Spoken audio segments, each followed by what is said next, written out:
UN 영어뉴스 Hamas attack shocks Israel, but what comes next? Israelis react at the site where a rocket launched from Gaza Strip landed in Tel Aviv.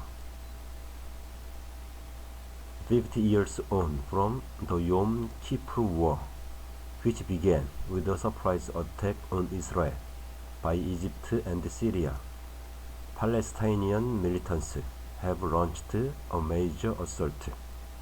This too was unexpected on another Jewish holiday. Tensions had recently risen in the Gaza Strip, but the conventional wisdom was that neither Hamas, the Islamist group which governs there, nor Israel wanted an escalation.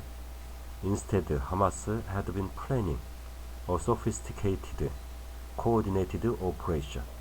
Early this morning, as an intense barrage of rockets was launched, with some reaching as far away as Jerusalem and Tel Aviv, Palestinian fighters entered southern Israel by sea, land, and air.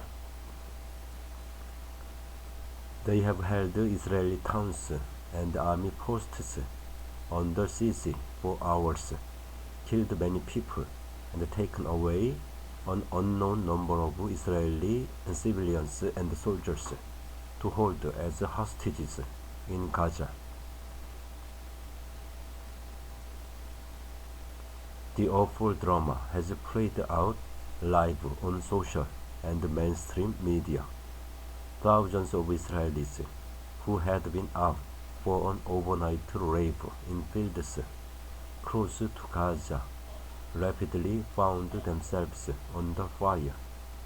Footage showed partygoers running for their lives.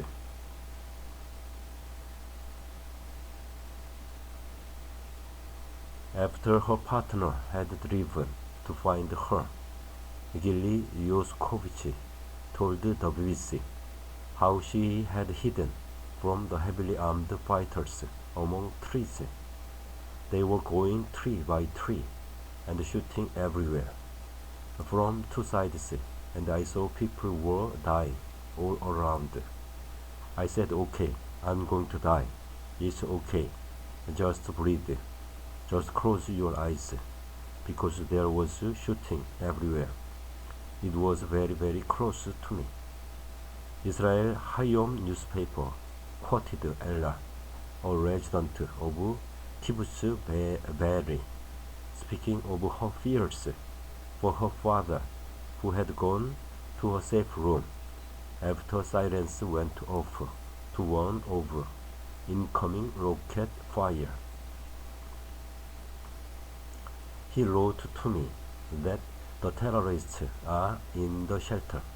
I see his picture on Telegram from inside Gaza.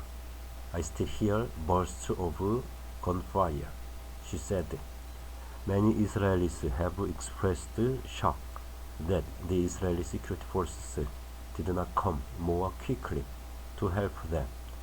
Meanwhile, footage shared on Hamas channels showed that soldiers in Israeli army posts and in a tank had been captured or killed. There were initial pictures of celebrations in Gaza, where snatched Israeli military vehicles were driven through the streets. Video purportedly shows captured Israeli tank in Gaza. I'm happy with what Hamas has done so far, taking revenge for Israeli actions at Al-Aqsa, a young man in Gaza City told the BBC, referring to the recent rise in Jewish visitors to the compound in Israeli annexed East Jerusalem during the high holidays. The Al-Aqsa Mosque is the third holiest site in Islam and is also the holiest place for Jews, known as Temple Mount.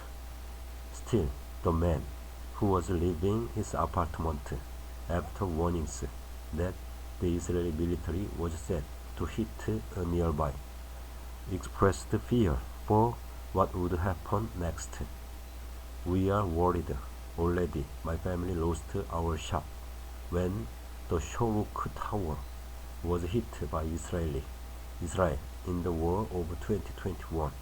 He said, "The action Hamas has taken this time is far bigger, so there will be an even bigger Israeli response." Palestinian hospitals have already been overwhelmed by casualties from the Israeli airstrikes, which have caused wide destruction. The Gaza Strip, a tiny coastal enclave which is home to some 2.3 million Palestinians, was taken over by Hamas in 2007, a year after it won parliamentary elections. Israel and Egypt then tightened their blockade of the territory. It remains impoverished with unemployment at around 50%.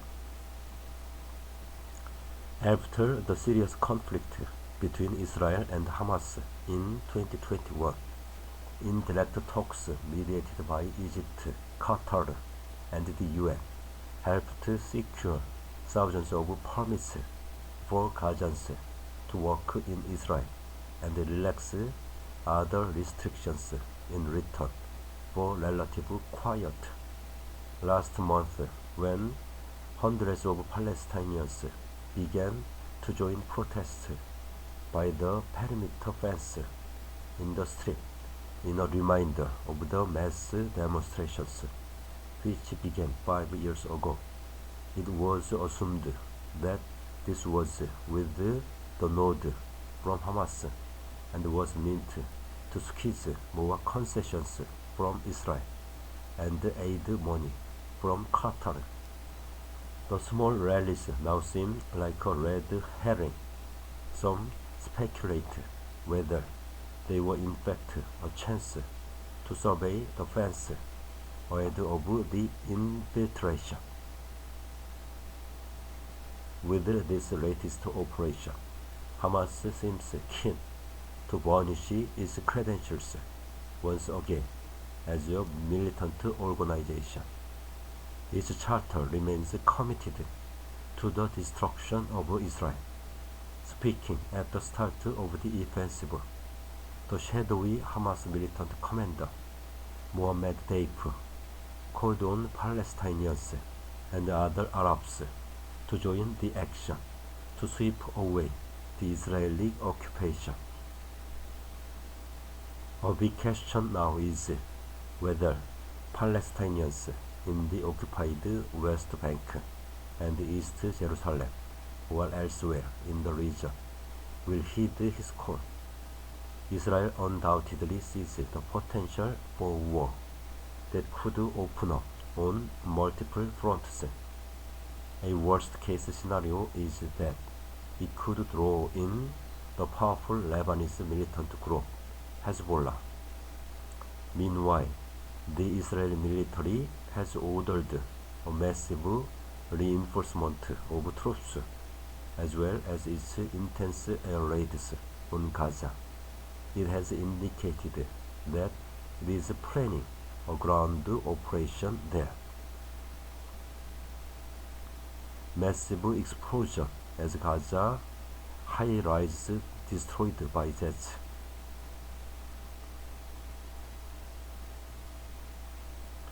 The capture of Israeli soldiers and civilians, who Palestinian militants will hope to use as human shields or bargaining chips, are a serious complication. We are currently busy regaining control of the area, striking broadly, and especially taking care of the area around the Gaza Strip, said the IDF spokesperson, Rear Admiral Daniel Hagari. We will do a very sharp and thorough review. While a full review may be some way off, there is no doubt that Israel's intelligence and security establishment will be asking itself how it did not see this action coming and how it did not manage to prevent its huge consequences.